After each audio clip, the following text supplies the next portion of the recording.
নমস্কার বন্ধুরা, কেমন আছো সবাই? আশা করি সবাই ভালো আছো। আর আমিও খুব ভালো আছি। চলে এলাম তোমাদের মাঝখানে আর একটা ব্লগ ভিডিও নিয়ে, নতুন ব্লগ নিয়ে। তো আজকে সারাদিন কি করেছি সেই সব কাজ তোমাদের সঙ্গে তুলে ধরে নিই।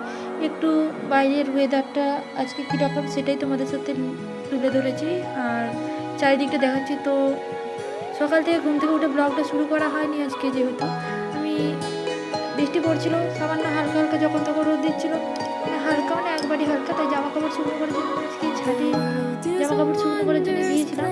তারপর ভাবলাম ফোনটা হাতে সঙ্গে করে নিয়ে গিয়েছিলাম, সময় দিচ্ছিলাম একজনের সময় দিচ্ছিলাম, ভিডিও কিছু একটা করছিলাম বেশ। তারপর ভাবলাম চলো এত সুন্দর ওয়েদার, একটু তোলাই যেতে পারে ছবিটা, একটু ভিডিওটা তো করাই যেতে পারে, চলো ভিডিওটা করি। তারপর আমি ভিডিওটা করতে শুরু করে দিলাম। চারদিকটা তোমাদেরকে দেখালাম, কি সুন্দর সবুজ সবুজ গাছপালা, সবুজ সবুজ মাঠ। তারপর দেখতে দেখতে দেখছি আমাদের যে আম গাছটা, দুটো পাখি কি সুন্দর বসে আছে, কি ভালো দেখাচ্ছে না? দেখো পাখিদের তো জীবন কত ভালো হয়, যে ইচ্ছা মতো যেখানে সেখানে উঠতে পারে, যেখানে সেখানে যেতে পারে। এটাও ঠিক, ওদের থাকার জন্য ঠিকঠাক ঘর থাকে না। আমাদের মানুষদের যেমন থাকার জন্য ঠিকঠাক ঘর থাকে, ওদের ঠিকঠাক ঘর থাকে না থাকার জন্য। দুটো পাখি ছিল, পাশে একটা পাখি আছে, খুব লক্ষ্য করলে তোমরা দেখতে পাবে, পাশাপাশি ছিল। তারপর দেখো পাখিটা আবার উড়েও গেল, হয়তো বুঝতে পারলো আমার ভিডিও করছে, তো পছন্দ করে না, তো সেই উড়ে গেল। তারপর আবার এইখানটাতে প্রচুর পাখি ওড়ে, জানো বন্ধুরা, এই যে গাছপালাগুলো আছে না, প্রচুর পাখি আছে, বক আছে, তারপরে চড়ুই পাখি আছে, তারপর ঘুঘু পাখি, মানে নানা রকমের পাখি তোমরা দেখতেই পাবে। বিকেলবেলা হলে তো আরও বেশি দেখতে হবে, তো সকালবেলাটা অল্প স্বল্প পাখিগুলো উঠছিল, সেটাই তোমাদেরকে দেখালাম। আর বিকেলবেলা মানে কি হয় জানো, বিকেলবেলা এত পরিমাণে পাখি ওড়ে, মানে যেখানে সেখানে বাইরে যায়, যে যার বাসায় ফিরে আসে, দেখতে ঝাঁকে ঝাঁকে পাখি, দেখতে এত ভালো লাগে। আর কি আকৃতি, সোজা, সব রকম আর কি আকৃতি করে করে ওরা একসাথে উড়ে উড়ে যায়, দেখতে এত সুন্দর লাগে, আমার খুব ভালো লাগে। আর দেখো এদিকে দেখো, প্রচুর আম ধরেছিল গাছে, তোমাদেরকে আগের ভিডিওতে দেখিয়েছি, কোনো একটা ভিডিওতে গাছে প্রচুর আম ধরেছিল, আমও প্রচুর ধরেছিল, খেয়েছে। তো এবার দেখো আম গাছ একবারে ফাঁকা হয়ে গেছে, আর একটিও গাছেতে আম নেই, আম শেষ। তারপর তোমাদেরকে দেখাবো কাঁঠাল গাছ, এত পরিমাণে বন্ধুরা সত্যি কথা বলতে জম হয়েছে না, ওই যে ঘাসগুলো দেখছো, প্রচুর জম, বর্ষাকালে এখানে প্রচুর জম হয়। আমি যেন ঘর থেকে বেরোইনি, সেই জন্য আমি ছাদের উপর থেকে তোমাদের আমি শেয়ার করলাম তোমাদেরকে আমাদের গাছের কাঁঠালটা। তো আমি তিনটা কাঁঠাল ধরেছি, সামনের দিকে একটা কাঁঠাল আছে, সেটা তোমাদেরকে দেখাবো। আর ওই পাশে ডালিম গাছ আছে, আর মৌসুমি লেবুর গাছ আছে। তো আমি তো এখন ধরেছিলাম হাত থেকে, কারণ এত জম, কোথায় কখন যে জম ধরে যাবে বলা মুশকিল, জম ধরে গেলেও জানা যায় না। তাই আমি ঘর থেকে একদমই বেরোই না, যতটুকু হয় ঘরের মধ্যেই থাকি। তারপর চলো সেই সব তোমাদের সাথে শেয়ার করে আমি যে জামা কাপড়গুলো কেচে রেখেছিলাম, রেখে সেই জামা কাপড়গুলো আমি ধুয়ে নিই। আর দেখছো ওয়েদারটা বিশেষ খুব একটা ভালো নেই, মানে হালকা যদি রোদ কোনো টাইম যদি ইচ্ছে হয় রোদ দেওয়ার মতো বা না দেওয়ার মতো। তারপর বাবা ঘুরতে গিয়েছিল, প্রায় অনেকগুলো জামা কাপড়ে কাচতে হয়েছিল। তো তারপর বলেছিলাম না একটা ভিডিওতে, তারপর বাবা বাড়ি নিয়ে ডিউটি গেছে, মোদি এসছে, আমাদের পিএম নরেন্দ্র মোদি এসছে, তো ওখানে ডিউটির জন্য গিয়েছে।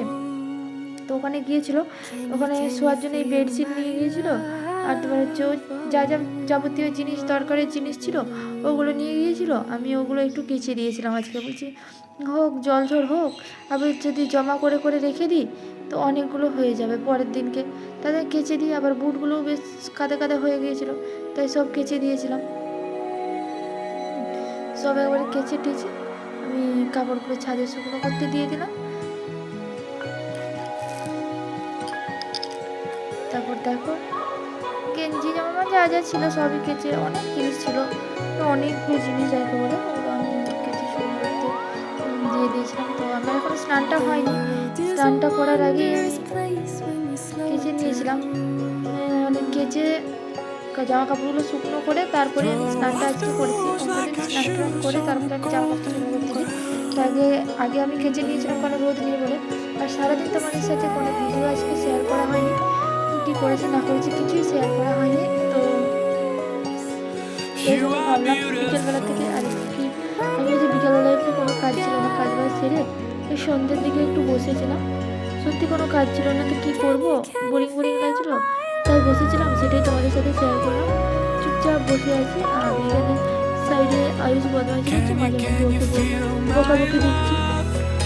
তো তারপর ঘুম থেকে উঠেও বদমাইশি শুরু করে, তারপর বলছে মা তোমার কোলে চাপবো, চলে গিয়ে কোলে নিয়েছিলাম। মোবাইল দেখে কি করছে দেখছো, দেখতে পেয়েছো কি করছে মোবাইল দেখে। ওকে বললাম চল কোলে আয়, কোলে এসে চুপ করে বস। যে কোলে এলো, কোলে এসে ওকে নিয়ে এসে ছোটো ছেলেদের মতো শুয়েছিল, তাই শুয়ে থাক। যে ছেলেরা এত দুষ্টুমি করবো, এত দুষ্টুমি করে যে ওকে রাখি যে কীভাবে সে একমাত্র আমিই জানি। সারাদিন এত দুষ্টুমি করে, ওর সঙ্গে খেলা করলেও আবার দুষ্টুমি করে না। সবসময় তো বাচ্চার সাথে খেলা করা সম্ভব নয়, যখন যখন খেলা করে বাবা দুষ্টুমি করে না, আমাদের সাথে খেলা করে। তারপর ওর বাবা আবার বেরিয়ে পড়লো আমাদের বাজারে কাজ ছিল। তো তখন ও বলছে বাবা আমিও যাবো, যেতে চাইছিল, ওকে যেতে দিই, ঠান্ডায় কিছু ঠান্ডা লেগে আছে, আবার ঠান্ডা বাতাস লেগে আবার ঠান্ডা লেগে যাবে। তো বলছে চ তাহলে একটু বাইরেটা নিয়ে গিয়ে নামিয়ে দেবো। যে এই দেখো, আমি আবার দরজাটা খুলেছি, ভালো করে খুলেও দিইনি। তার বাবা আবার নিজে পা দিয়ে খুলে দিল, দিয়ে দেখো ওকে নিয়ে চলে গেলো কাদা দেখেছো। ওই আয়ুষের জন্য বেরোতে হবে, বেরোবনি বলছিলাম ঘর থেকে, আমি না আমি যাবো না। দিয়ে ওর বাবা নিয়ে চলে গেলো, যে গাড়িতে চাপবেই, কিছু করার নেই। দিয়ে ওর বাবা নিয়ে গেল, আমি আবার গিয়ে ওকে একটু করে নিয়ে এলাম। আর এই পাশে তোমাদের সাথে শেয়ার করো আমাদের মনসা মন্দির। এইখানে বন্ধুরা আমাদের আষাঢ় মাসে পুজো হয়, মনসা পুজো খুব ধুমধাম করে হয়। তো এটা আমাদের মনসা মন্দির, মা মনসার মন্দির। আর এদিকে তোমাদের দাদা ভাইও চলে গেল, বাজার চলে গেলো। তারপর সন্ধে হয়ে গেছিলো, আয়ুষের খাওয়ার সময় হয়ে গেছিলো, ওর জন্য একটু দুধ হলদিস গুলে নিয়েছিলাম। হলদিসটা প্রায় শেষের মুখে, তো শেষের মুখে বলতে এখনও 2 দিন হবে। তো দুধের সঙ্গে হলদিস করলে আমি অল্প হলদিসটা দিই, না হলে আবার ইয়ে হয়ে যাবে, মানে পেট খারাপ হয়ে যাবে। আর যদি জল হলদিস খাই তাহলে প্রায় 2 চামচ মতো, বড় চামচে 2 চামচ মতো দিই। ওই সামান্য এখন অল্প সামান্য একটু দিই, ওটা দিয়ে গুলে দিলাম হলদিসটা, দুধ হলদিস। দুধটা অনেক মোটা পুরো আছে, মানে মোটা করে পেট খারাপ করে যাবে। দেখো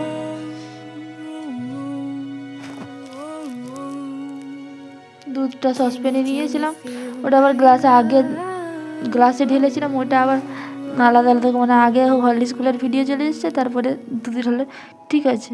তারপর সন্ধ্যেবেলা আয়ুষের বাবা একটু মাংস এনেছিল, ওই যে বাজার গেল, বাজার থেকে একটু মাংস নিয়ে এলো। মাংস এনে এই যে সন্ধ্যেবেলা চাপিয়ে ফেলেছে, ওই রান্নাটা করে। মাংস হলে আমাদের বাড়িতে রান্নাটা ওই রান্না করে। তো বন্ধুরা আজকের ভিডিওটা এতটা পর্যন্তই রইলো, আবার পরে নতুন কোনো ভিডিওতে তোমাদের সাথে দেখা হবে। ততক্ষণ তোমরা ভালো থেকো, সুস্থ থেকো, বাই বাই। আর মাংসটা কীরকম রান্না হয়েছে অবশ্যই আমাদেরকে জানাবে কমেন্ট করে। আর অবশ্যই হাইপ করতে ভুলবে না বন্ধুরা, একটা করে হাইপ করে দেবে, লাইক করে দেবে, কমেন্ট করে দেবে।